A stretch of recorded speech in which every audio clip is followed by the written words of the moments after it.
Hello everyone, आज हम start कर रहे हैं क्लास नाइन्थ की आपकी हिंदी की वर्कशीट नंबर 78। डेट है आपकी 27 जनवरी 2021। आज की वर्कशीट का टॉप चैप्टर है आपका रीढ़ की हड्डी। आइए स्टार्ट करते हैं, जिसमें सबसे पहले गोपाल प्रसाद का संवाद दिया गया है। गोपाल प्रसाद कहते हैं बीच में ही कि यह बात दूसरी है बाबू राम स्वरूप, मैंने आपसे पहले भी कहा था कि लड़की का खूबसूरत होना निहायत ज़रूरी है।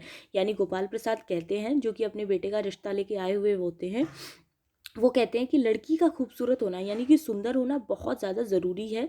कैसी भी हो, यानी कि चाहे वो पाउडर वगैरह लगाए यानी मेकअप वगैरह करके, चाहे वैसे ही या नेचुरली सुंदर हो। बात ये है कि आप मान भी जाएं, मगर घर की औरतें तो राजी नहीं होती। आपकी लड़की तो ठीक है, वो कहते हैं कि आप मान भी जाएंगे लड़की के खूबसूरत ना होने पर, लेकिन जो घर की औरतें होती हैं वो नहीं मानेंगी। उनके लिए लड़की का खूबसूरत होना बहुत ज़्यादा ज़रूरी है, इसीलिए लड़की खूबसूरत होनी चाहिए। तो रामस्वरूप कहते हैं जी हाँ, वह तो आप अभी देख लीजिएगा। तो गोपाल प्रसाद कहते हैं देखना क्या है, जब आपसे इतनी बातचीत हो चुकी है तो तब तो यह रस्म ही समझिए। वह कहते हैं कि आपने कह दिया इतना ही बहुत है, अब तो आप ये रस्म ही समझिए। तो रामस्वरूप कहते हैं हाँ हाँ, यह तो आपका मेरे ऊपर भारी एहसान है। जो लड़की के पिताजी होते हैं वो कहते हैं कि ये तो आपका मेरे ऊपर एहसान है। उसके बाद गोपाल प्रसाद कहते हैं और जायजा यानी कि जो जन्म पत्री होती है, जन्म पत्र तो मिल ही गया होगा। तो रामस्वरूप कहते हैं जी, जायचे का मिलना क्या मुश्किल बात है, ठाकुर जी के चरणों में रख दिया, बस खुद मिला हुआ समझिए। वो कहते हैं कि मैं अगर जायचे को ठाकुर जी के चरणों पर यानी भगवान जी के चरणों पर हम रख देंगे तो खुद ब खुद मिल जाएगा, भगवान का आशीर्वाद मिल जाएगा। गोपाल प्रसाद कहते हैं यह ठीक कहा आपने, बिल्कुल ठीक। थोड़ी देर रुक कर, लेकिन हाँ, यह जो मेरे कानों में भनक पड़ी है यह तो गलत है ना। तो रामस्वरूप चौंक जाते हैं, क्या? गोपाल प्रसाद कहते हैं यह पढ़ाई लिखाई के बारे में। जी हाँ, साफ बात है साहब, हमें ज़्यादा पढ़ी लिखी लड़की नहीं चाहिए।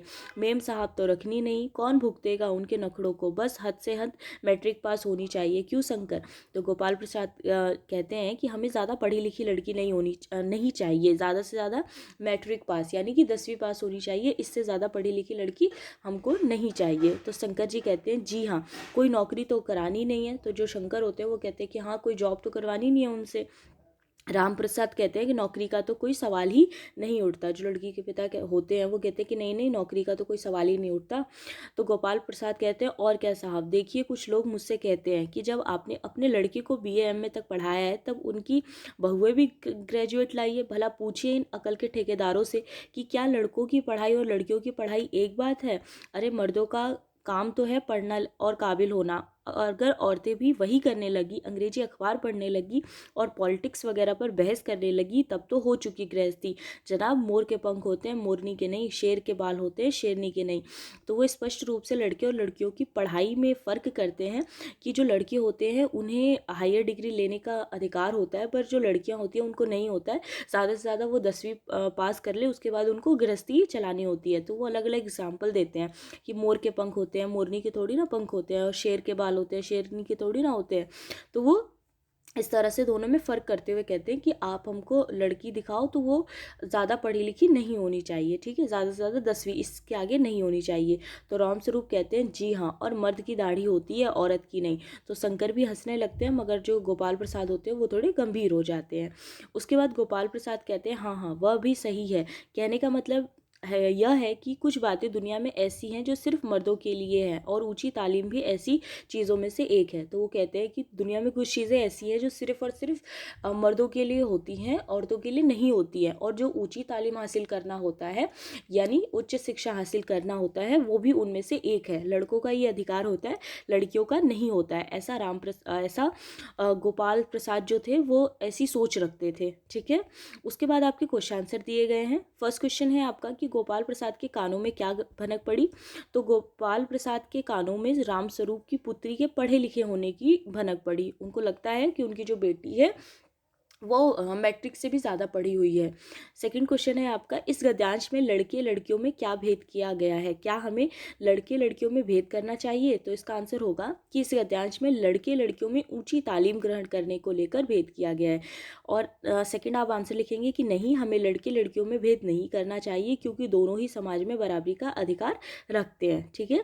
तो ऊंची तालीम को लेकर इसमें भेद किया गया और हमें इसे लेके भेद नहीं करना चाहिए, यानी उच्च शिक्षा ग्रहण करने को लेकर भेद किया गया, है और ये भेद नहीं करना चाहिए, क्योंकि दोनों समान होते हैं, दोनों बराबर होते हैं, तो दोनों को ही ऊंची तालीम हासिल करने का अधिकार होना चाहिए। ठीक है। क्वेश्चन थर्ड है आपका, अब तक किए गए पाठ के आधार पर गोपाल प्रसाद की चारित्रिक विशेषताएं बताइए। तो इसका आंसर होगा आपका कि जो गोपाल प्रसाद है वो एक रूढ़िवादी मानसिकता वाले व्यक्ति थे, वो दिखावे में यकीन रखने वाले व्यक्ति थे। गोपाल प्रसाद लड़के और लड़कियों में भेदभाव करने वाले व्यक्ति थे, तो वो लड़के और लड़कियों में बहुत ज़्यादा भेदभाव करते थे। क्वेश्चन 4 है आपका कि राम स्वरूप गोपाल प्रसाद का एहसान क्यों मानता है।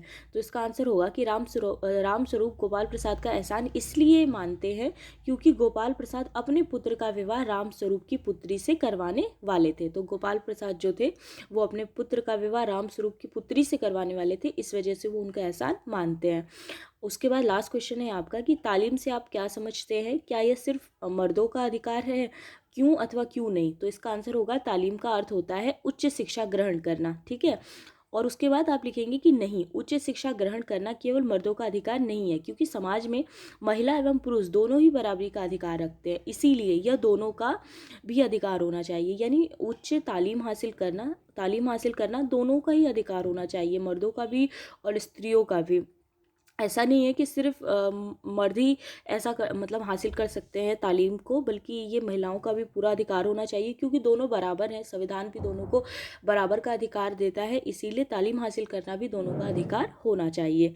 ठीक है। तो ये थी आज की आपकी छोटी सी वर्कशीट, आई होप आपको अच्छी लगी हो।